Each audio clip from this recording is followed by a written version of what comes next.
Hey, Lake Point, Pastor Micah here to get you caught up on the third week of our series, Teamwork Makes the Dream Work. It's a series where we want to help you find your position on Team Jesus. Why? Because church is a team sport. You need to know who you're playing for, and you need to know your position. If you're a follower of Jesus, it's time to get in the game. No one warms the bench, no one sits in the stands and cheers. Every single one of us has a position to play. And we play our position by discovering, developing, and directing the spiritual gifts that God gives us. What is a spiritual gift? Well, spiritual gifts are supernatural motivations given to every believer for specific areas of service in which they operate in these capacities in the body, in the church, with greater frequency and fruitfulness. And we're told that everyone has at least one. No one's been left out. And so the question is, what are you going to do with what you've been given? Because each of the gifts God's given us has an assignment attached to it. Now this week we explored the various speaking gifts. And the first one we looked at is the gift of apostles. The gift of apostleship, it manifests itself in people in the desire to plant new ministries and churches, to go into places where the gospel is not preached, to reach across cultures, to establish churches in challenging environments, to raise up and develop leaders, to care for and lead pastors, to launch new parachurch organizations, and so much more. People with the gift of apostleship are often the leaders of leaders. They're influencers, they're typically entrepreneurial, and they're not afraid of risk. And they also frequently include Christian thought leaders.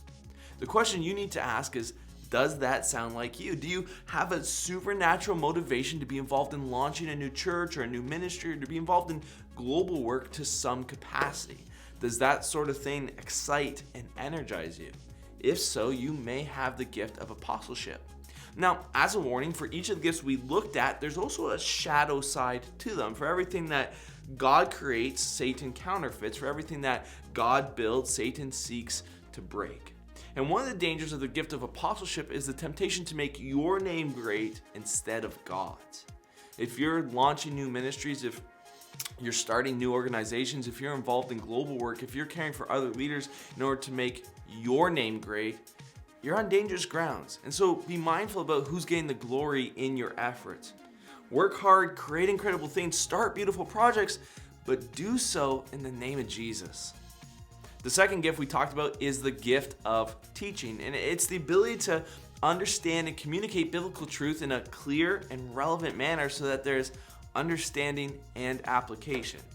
And so how do you know if you have this gift? Well, do you like studying and researching? Because to be a good teacher, first you need to be a good student.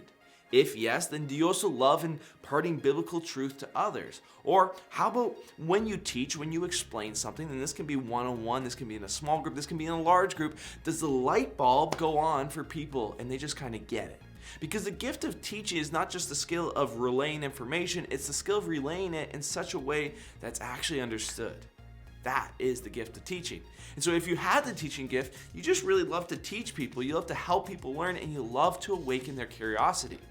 Now, as a warning to the teachers, you tend to work in the realm of ideas, which isn't bad, but when you deal with ideas, you can become idealistic, or you can even become legalistic. Dealing with ideas is a lot easier than dealing with people, because everything works on paper. So once you get people involved, that things become a little bit more complicated. And so be careful that you don't get too entrenched in idealism or legalism. The next gift is the gift of shepherding. If you have this gift, you like to protect, guide, counsel, and disciple other people, especially Christians. In the scriptures, Jesus is called the Good Shepherd. And a shepherd does two things, or at least a good one does. Number one, they love, protect, feed, and provide for the sheep. And number two, they fight and they oppose the wolves. For those of you that have the shepherding gift, you're the people who like to do biblical counseling. You love ministering to the victims of grief and trauma. You like to help broken and hurting people. When you correct or instruct someone, they just can't help but feel loved and helped. You enjoy meeting with Christians to help them grow in their faith, and people often pursue you for wise counsel and instruction. You're not a person that demands perfection, rather you celebrate progress. Now, as a warning, for those of you that have the shepherding gift, you need to learn healthy boundaries, appropriate boundaries. a shepherding relationship is different from a personal friendship sort of relationship. In a shepherding relationship, you need boundaries since you're often dealing with unhealthy people. If you let unhealthy people set the boundaries, you're going to have unhealthy relationships. Okay. The next gift is the gift of encouragement, and it involves motivating, encouraging, and consoling others so that they mature in their walk with Christ. To encourage someone is to literally pour courage into them. The person with the gift of encouragement comes alongside the person who is struggling and they say, if you don't have faith, you can borrow mine. I'm going to go with you. So, do you have this gift? Do people seek you out for advice and encouragement?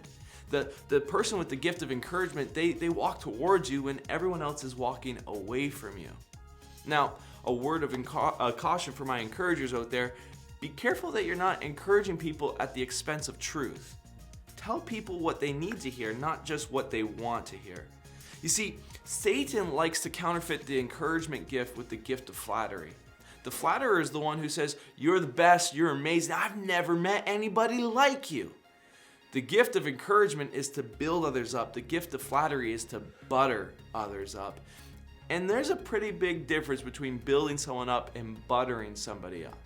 And so for all the encouragers out there, you need to be careful you're not becoming flatterers, because it's a manipulation of something God has given you for your own selfish gain. The next gift is leadership.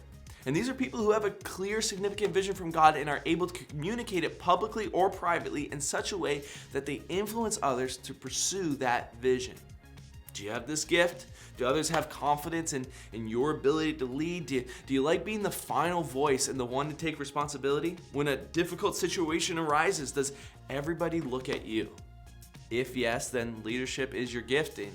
However, as with all the other gifts, I do have a warning. You can't just be in authority, you also need to be under authority. You can't be totally independent. You need to seek wise counsel. You need to let other people speak into the process so that you are not completely isolated. All right, the last gift that we're talking about is the gift of wisdom. Now, what is it? It is insight into people and situations that is not obvious to the average person, combined with an understanding of what to do and how to do it. And this is a practical gift. Sometimes it's not just what's right and wrong, it's what's wise and what's foolish. It's not just what's okay, it's what's best. And so do you have a pattern of making wise decisions for yourself and your family? When you study the Bible, do you tend to have deep insights and practical applications that other people just tend to miss? When people make foolish decisions, does it frustrate you? If so, you might have the gift of wisdom. However, if you have the gift of wisdom, you need to make sure you're functioning as a coach and not a critic. The difference between a coach and a critic is not what they see, but what they say. When you have the gift of wisdom, it's easy to become critical. Wow, that was wrong. You did that wrong. That was a dumb idea. Okay, but are you gonna help? Be a coach. Don't just point out what others have done wrong. Help others do right. Well, that's the speaking gifts, friends. Hopefully, you're feeling motivated to explore the gifts that God has given you. Enjoy jumping into this discussion questions. I'll see you next time. And remember, teamwork makes the dream work.